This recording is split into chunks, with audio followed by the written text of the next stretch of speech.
Hello, my name is Jacqueline Ram, and I'm a woman with a career in manufacturing. At Jabil, I am the commercial officer for the Defense and Aerospace Group.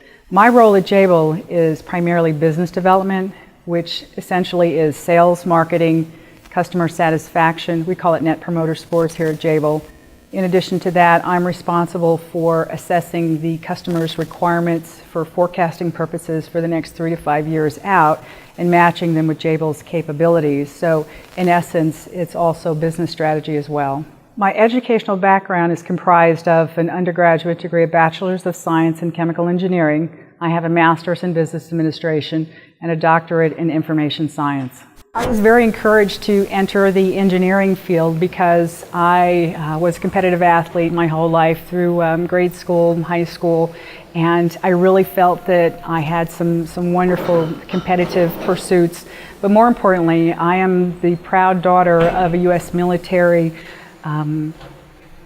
employee. He served 60 years in active duty Army and civil service, and in our family we had a motto: failure was not an option. So whatever I decided to do, he wanted me to be the best at it. So I chose something that I felt that I could be a great contributor, and given my background, my educational interest, engineering was a natural selection.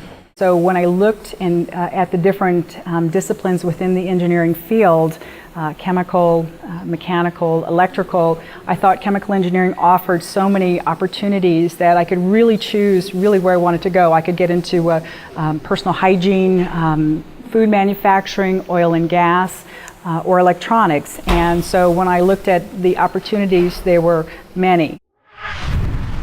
So as a woman starting a curriculum in engineering, there's no question that we were treated differently. Sort of outcast, recognized. We're talking the 70s, and it was truly a male-dominated curriculum. There were 2 of us in our coursework, and I think over time they recognized the cooperation and the contributions we made in the process, in the academic process. However, there's no question that we had to work harder, we had to be smarter, and we, by and large, were picked on by our professors because they really wanted to see if they could weed us out of the curriculum to see if we really knew what we were in for. When I started working as a process engineer, I worked on a line where many of the folks had been there for many years, and they saw this woman coming on board to really show them how to run their processes, and it took a lot of time and patience on my part to show them. And I literally had to show them using engineering principles how they can improve their processes. There's no question that they really wanted to do a good job, and I wanted to help them do that, but I was treated in many cases with kid gloves because they really didn't think I knew what I was doing. But at the end of the day, they saw that true education techniques that were put in practice really were able to yield some great benefits on behalf of the manufacturing process.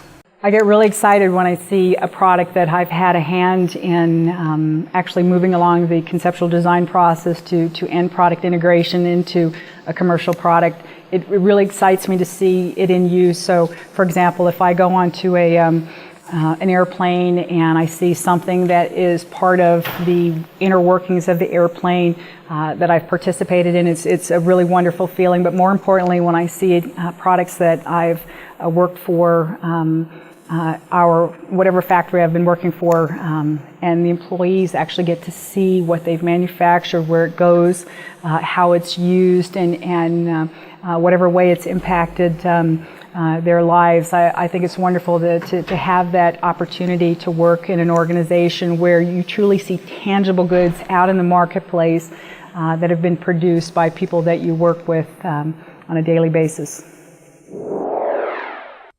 Because I've been in manufacturing for a long time, I actually started out as a panel operator, putting myself through college. So I've had an opportunity to observe how women are treated in manufacturing, and there's no question in my mind that in the 70s we were an anomaly. We were essentially young women who wanted to get out there, and we were a minority.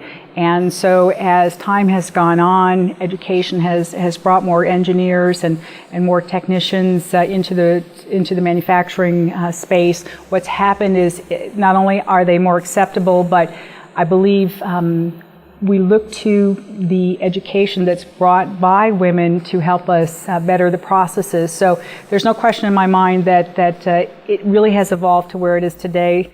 To this day, I think that I've done a good or better job than any of my peers in the roles that I've held, and I really do believe that women can do anything if they put their mind to it. I think if any woman is interested in going into the manufacturing field, young or old, it's important that you have confidence in yourself.